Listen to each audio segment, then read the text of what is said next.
आज सुनते हैं संतोषी माता व्रत कथा। एक बार की बात है, एक बुढ़िया थी। उसके 7 बेटे थे। 6 बेटे कमाने वाले थे और एक निकम्मा था।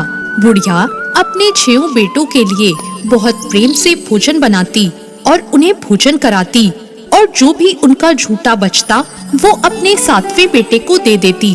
वो 7वां बेटा बहुत ही भोला भाला था। उसे अपनी माँ के इस काम का पता नहीं चलता था। एक दिन वो अपनी पत्नी से बोला, देखो मेरी माँ को मुझसे कितना प्रेम है। तो उसकी पत्नी ने कहा, क्यों नहीं, इसीलिए तो सबका झूठा बचा हुआ खाना वो तुमको खिलाती है। वो बोला, ये तुम क्या कह रही हो, ऐसा नहीं हो सकता। जब तक मैं अपनी आँखों से ना देख लूं, मैं इस बात पर विश्वास नहीं करूँगा। कुछ दिनों बाद एक त्योहार आया। घर में तरह तरह के भोजन और लड्डू बने। 7वां बेटा अपने सिर दर्द का बहाना बनाकर रसोई में एक पतला सा वस्त्र ओढ़कर सो गया, लेकिन वो अपने कपड़े में से सब देख रहा था। उसके 6 भाई भोजन करने आए। उसकी माँ ने उनके लिए सुंदर आसन बिछाया और उन्हें तरह तरह के व्यंजन परोसे, और वो कपड़े में से उन्हें खाता देखता रहा। 6 भाइयों के भोजन करने के बाद उसकी माँ ने उन सब की झूठी थालियों में से लड्डुओं के टुकड़े उठाकर एक लड्डू बनाया और जूठन साफ करके उसके लिए एक थाली बना दी। और फिर उसकी बूढ़ी माँ ने उसे आवाज दी, बेटा 6 भाई भोजन कर चुके हैं, अब बस तू ही बाकी है। तू कब खाएगा, जल्दी से उठ और खाना खा ले। फिर वो उठ गया और अपनी माँ से बोला, माँ मुझे भोजन नहीं करना है, मैं अब परदेस जा रहा हूँ। माँ ने कहा, कल का जाता आज चला जा।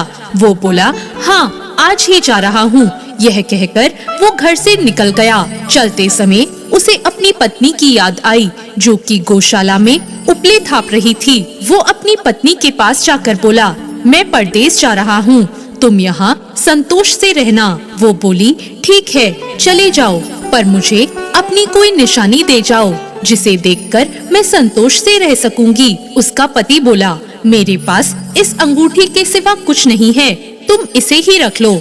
और फिर उसने अपनी पत्नी से कहा कि तुम भी मुझे अपनी कोई निशानी दे दो। उसकी पत्नी बोली, मेरे पास क्या है, ये गोबर भरा हाथ है। यह कहकर उसने उसकी पीठ पर गोबर के हाथ की थाप मार दी और फिर वो शहर के लिए चल दिया। चलते चलते दूर शहर में पहुंच गया। वहाँ एक साहूकार की दुकान थी।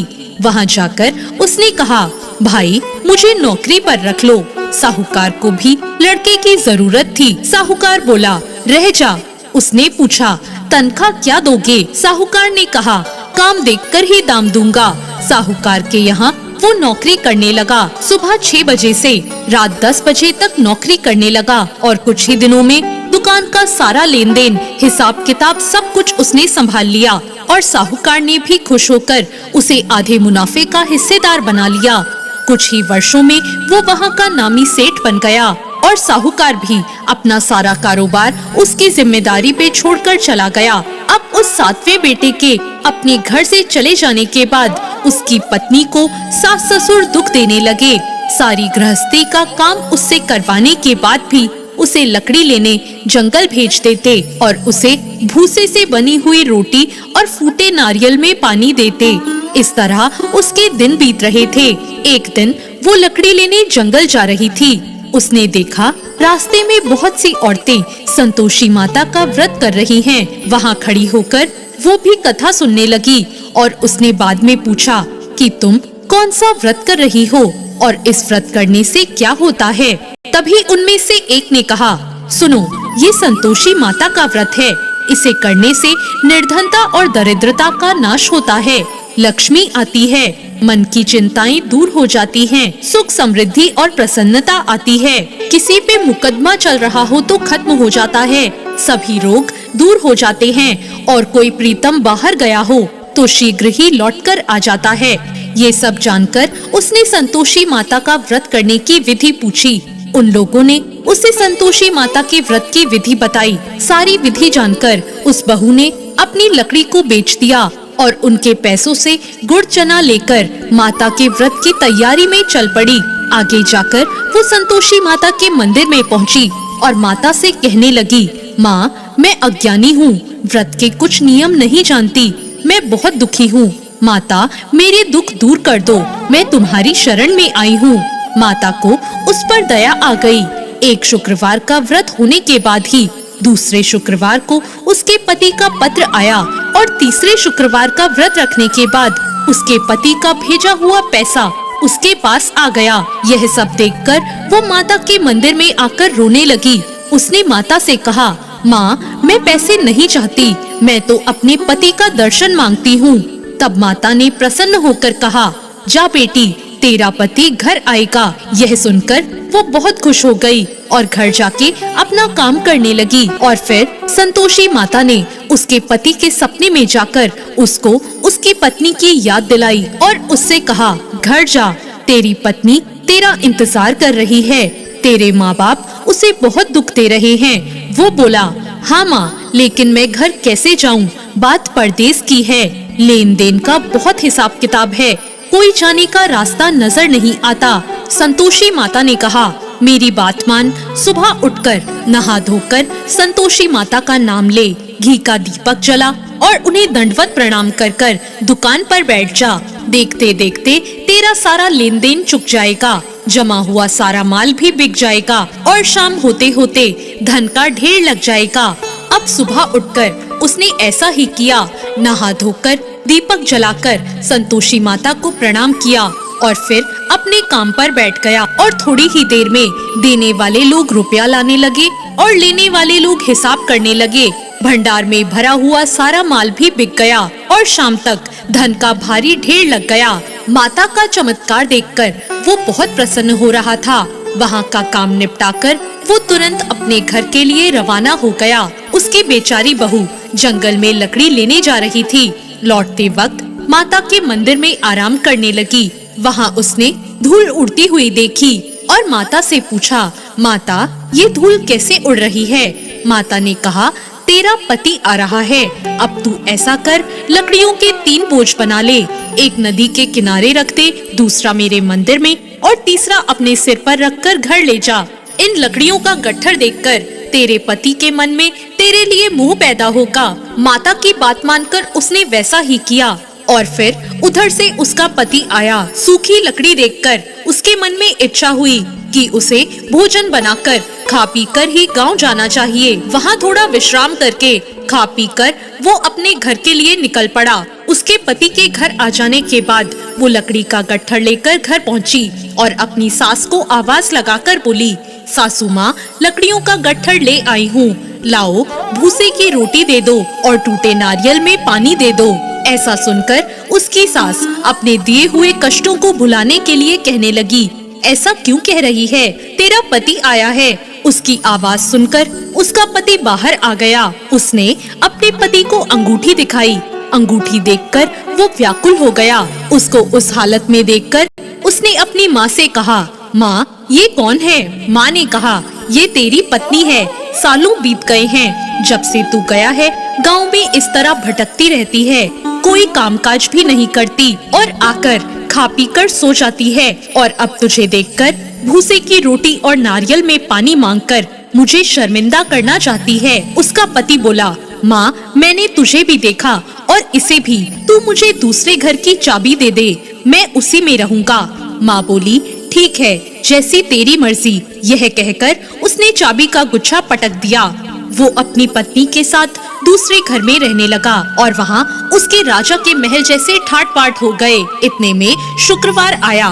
उसने अपने पति से कहा, मुझे संतोषी माता के व्रत का उद्यापन करना है। उसके पति ने कहा, खुशी से कर लो। वो उद्यापन की तैयारी करने लगी और जेठानी के लड़कों को भोजन के लिए कहने गई। जेठानी ने अपने बच्चे से कहा, भोजन करते समय खटाई मांग लेना, जिससे उसका उद्यापन पूरा ना हो पाए। लड़के खाना खाने आए, खीर खाई, पेट भर गया। खाना खाने के बाद वो बोले, अब हमें खटाई दो, खीर हमें अच्छी नहीं लगी। उसने कहा, खटाई किसी को नहीं दी जाएगी, ये संतोषी माता का प्रसाद है। लड़के खड़े होकर पैसे मांगने लगे। वो भोली थी, कुछ नहीं जानती थी। उसने उन्हें पैसे दे दिए और लड़के जाकर उन पैसों की इमली ले आए और खाने लगे। यह देखकर संतोषी माता क्रोधित हो गई। राजा के दूत आए और उसके पति को पकड़कर ले गए। यह देखकर जेठ जेठानी कहने लगे, लगता है लूट का धन इकट्ठा करके लाया था, अब सबको मालूम पड़ जाएगा और जेल की मार खाएगा। ये सब उसकी पत्नी से सुना नहीं गया। वो रोती हुई माता के मंदिर गई और उसने कहा, माँ, अपने भक्तों को तुम कब से रुलाने लगी? माता बोली, बेटी, तूने उद्यापन करके मेरा व्रत भंग किया है। इतनी जल्दी तूने सारी बातें भुला दी। माता ने कहा, तुम्हें उन लड़कों को पैसे नहीं देने चाहिए थे। उसने माता से क्षमा मांगी और कहा, मैं फिर से उद्यापन करूंगी। माँ बोली, ठीक है, जा, तेरा पति तुझे रास्ते में आता मिलेगा। वो मंदिर से निकली तो उसने देखा रास्ते से उसका पति आ रहा था। वो घर गई। फिर शुक्रवार आया। उसने माता का उद्यापन करने को कहा। पति ने कहा, कर लो। फिर से वो जेठ के लड़कों को भोजन के लिए कहने गई। जेठानी ने एक दो बातें सुनाई और सब लड़कों को सिखाया कि पहले की तरह ही खटाई मांगना। लड़के भोजन से पहले ही कहने लगे, हमें खीर नहीं खानी, हमें तो कुछ खट्टा खाना है। वो बोली, खटाई किसी को नहीं मिलेगी, आना हो तो आओ, नहीं तो मैं किसी ब्राह्मण के लड़के को लाकर भोजन करा दूंगी। और उसने इस बार दक्षिणा की जगह उन्हें एक एक फल दे दिया। ये देखकर संतोषी माता बहुत प्रसन्न हुई। माता की कृपा होते ही 9वें मास में उसको चंद्रमा के समान सुंदर पुत्र प्राप्त हुआ। पुत्र को पाकर प्रतिदिन माता जी के मंदिर जाने लगी। माँ ने सोचा, ये रोज आती है, क्यों ना आज मैं इसके घर चलूं। और माता ने एक भयानक रूप बनाया। गुड़ चने से सना हुआ मुंह, बड़े बड़े होठ, जिन पर मक्खियां भिन भिन कर रही थी। माता के अंदर पैर रखते ही उसकी सास चिल्लाई, देखो कौन चुड़ैल डाकिन आ रही है, इसे भगाओ, नहीं तो ये किसी को खा जाएगी।